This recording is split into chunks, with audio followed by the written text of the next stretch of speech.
Aí que pediu para eu mostrar minha bag. Então,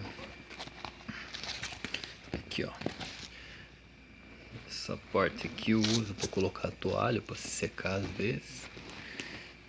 Daí dentro dela é totalmente de lona. Aí, ó, eu coloco um forro, pode ser uma caixa de plástico. Aqui ó, já carreguei mais de 50 kg. Uso para colocar o cadeado.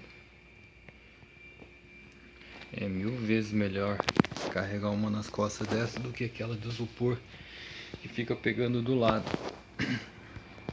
Então, esse aqui é um site chamado Cicubag.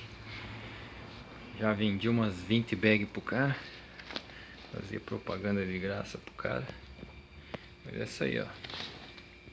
Totalmente de lona, não molha dentro. E é isso aí.